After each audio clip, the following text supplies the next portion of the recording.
What's going on, everybody? It's your boy Red King Bible. Wait back at it again. And today, for you guys, the Boston Celtics have beaten the Philadelphia 76ers in Game 4 of the Eastern Conference first round.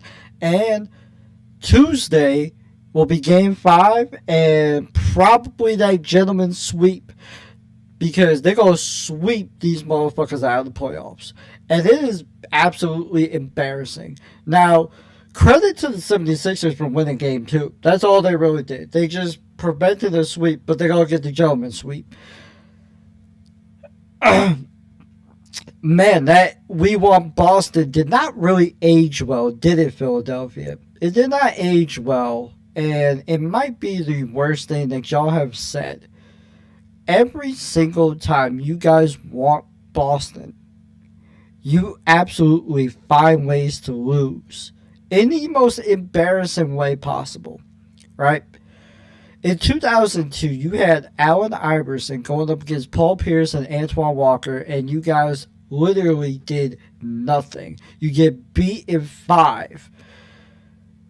In 2012, you took this team to Game 7, and you still lost.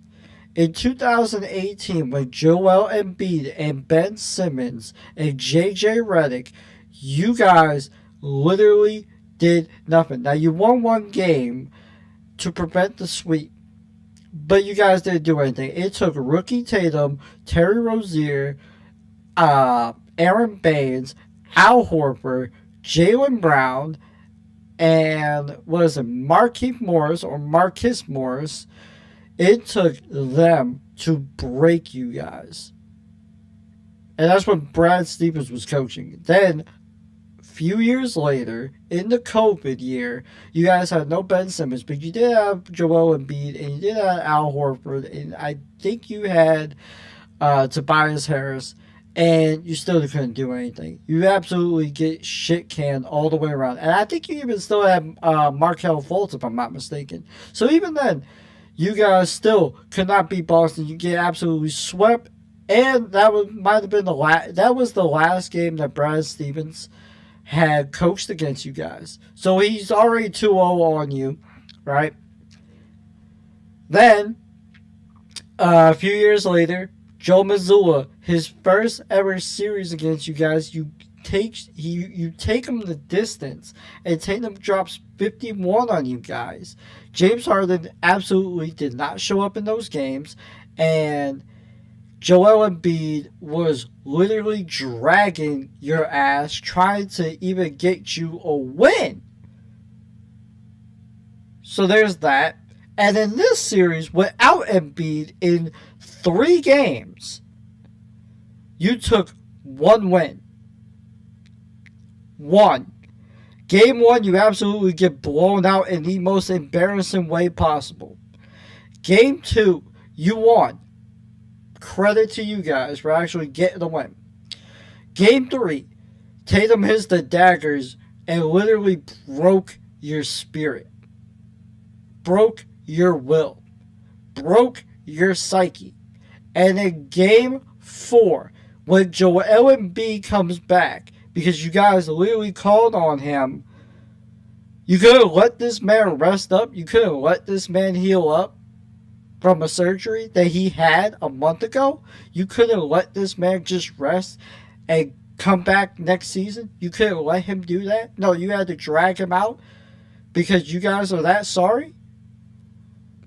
Alright, cool. Joel Embiid had 28 points. He had 28 points. I'm not going to diss the man because I actually like him. And I feel sorry for him that you guys had to call on him because the man was just minding his own business. But you called on him. So there's that. Tyrese Maxey had 22 points and BJ Edgecombe has 6. Paul George did nothing in this game. Pandemic Pete is still alive, ladies and gentlemen. He's still terrible in the playoffs for what it's worth. And Nick Nurse, bro, you might be the next coach getting fired because you fired Brett Brown and you fired Doc Rivers after you guys lost to the Celtics.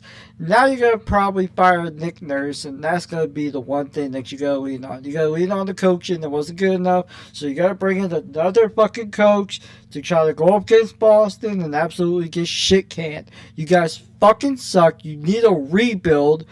And you need a real one. Don't just tank and try to think you're going to get the number 1 overall pick. Because you guys are fucking sorry. You guys can't draft well. And you can't develop well. So there's that. All you have is Tyrese Maxey. Even though he's played well in 3 straight games, he played like shit tonight. BJ Edgecombe looked like he might show promise. But outside of game 2 and game 1, he has done literally fucking nothing. He has done jack shit in these the last 2 games. Now, as far as the Boston Celtics are concerned, bro, they're just trying to get you up out of there so they can go see who they're going to play. Are they going to play the Hawks or they're going to play the Knicks? Alright, we're just trying to find out to see what's what.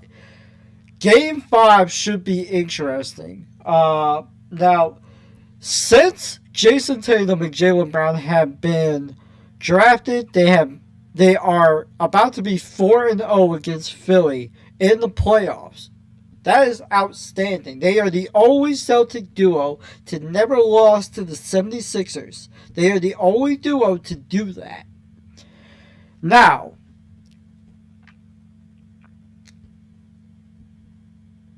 I'm looking at this team. I'm looking at their depth. And what's amazed me about Coach Mazzulla is he's just utilizing the bench. He's utilizing the role players. He's utilizing guys that I have been asking for years. Utilize the fucking bench. And they are doing that. And that, I think, is the biggest difference. Now, should he get Coach of the Year? Fucking yes. Because, dude, nobody... We in Boston did not have expectations for this team, and they have blown us out of the water with just their recovery, just the fact that they were not going to tank, we're going to go at it, we're going to try our best to get into the playoffs. They came as the number 2 seed, and they have done extremely well. They have done well. I will not bitch at them. They have done extremely well.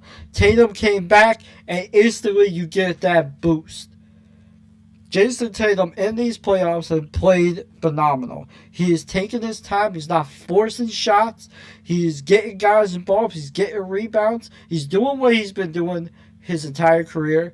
And I'm just so glad to see him back in the playoffs and dominating the way that I know he can dominate. Jaylen Brown has been exceptional as well. I will not bitch at him one bit, except for the free throws. Brother, you got to work on your fucking free throws. But they have played phenomenal. Peyton Pritchard, I bitched at him because I think at times he's so frantic. He just chuck up every willy-nilly shot. He actually might have hurt me when I was criticizing him because that brother played well tonight. Derek White, I don't know what's going on with him, but he got to get that shooting back up, bro. I think his rhythm is just off for some reason. I don't know what's going on with him. Kata, bro, just stop fouling. That's all I'm asking. Just stay on the court, brother. Garza, Shireman, they're playing very well. Even Hauser, to a degree. Hauser is playing very well. They out-rebound the 76ers tonight, and it was actually a beauty to watch. They for total rebounds,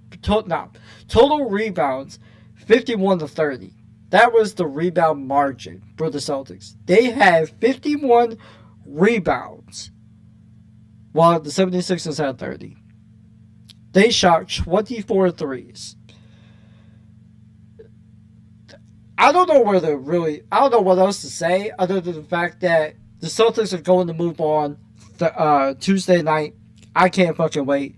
I'm excited to see what this team does.